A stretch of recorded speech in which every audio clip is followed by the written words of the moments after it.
The moment the door slammed, the picture frame beside it slipped from the hook and shattered on the floor, glass spraying like tiny explosions across the tiles. It was the sound that jolted me, not her leaving. Elise had walked out plenty of times, but this time she didn't look back. Not even once. Just before the door closed, she had paused only long enough to say, "Don't wait up." Her voice was flat, empty of its usual bite. That scared me more than the anger would have. The house rang with silence. Thick, suffocating. I stood there, keys still in my hand, wondering why my chest felt tight, why I suddenly had the sinking feeling that something inside our marriage had quietly died while I wasn't paying attention. Her suitcase wheels had carved faint tracks in the dust on the floor. I hadn't even noticed how long it had been since either of us cleaned. She was going on a spa trip with friends, a phrase she'd thrown out casually, like it required no further explanation. But she'd been distant for weeks, drifting through the house like a ghost, jumping at every phone buzz, turning her screen away when I walked into the room. I had asked her last night, trying to be gentle, "Is everything okay with us?" Her shoulders had tightened and she said, "I'm tired, Daniel. That's all." But she hadn't looked tired. She'd looked trapped. Now, staring at the broken photo of us, her cheek pressed to mine, eyes glowing with the reckless love of two people who still believed in forever, I felt the first real stab of fear. I cleaned up the glass, but a sliver lodged into my thumb. I didn't pull it out. The sharp burning sting was honest, clearer than anything else in my life at that moment. 3 hours passed. I tried to distract myself, laundry, dishes, reorganizing the bookshelf. But everything I touched felt wrong. Empty. Her favorite mug still smelled faintly of cinnamon tea. The couch cushion had the slight curve of her body. The scarf she always wore hung on the coat rack, perfumed with jasmine. It was like she'd left pieces of herself behind without meaning to. Or maybe she'd meant to. By the time headlights swept across the living room window, my nerves were frayed. I assumed she'd forgotten something and come back. But it wasn't Elise's car. It was her mother's. Margaret stepped out slowly, her face washed pale in the porch light. She clutched a folder to her chest as if guarding something fragile. When I opened the door, her eyes scanned my face, hesitant, almost fearful. "Daniel, we need to talk." My stomach dropped. "Is Elise okay?" She looked past me into the hollow spaces of our house. "May I come in?" The way she said it told me nothing good was inside that folder. She sat at the dining table, smoothing her skirt like she was bracing herself. I sat across from her, hands clenched, heart pounding. "I should have come sooner," she whispered. "I thought Elise would tell you herself." I swallowed. "Tell me what?"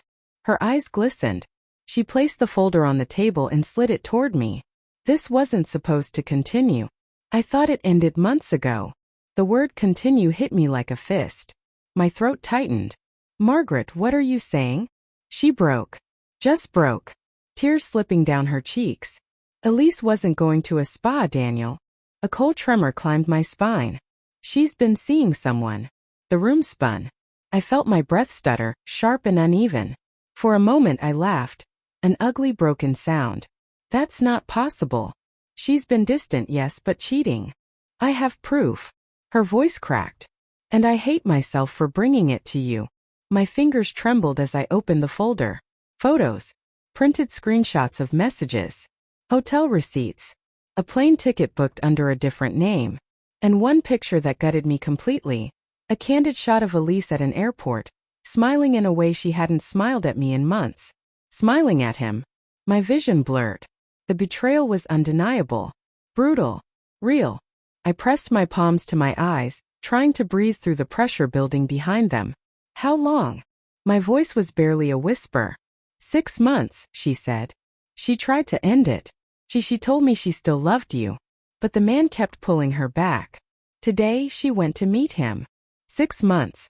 6 months of lies, of pretending, of sleeping beside me with her phone face down, of saying, "I'm just stressed." Everything snapped into place, and the truth was uglier than I'd feared.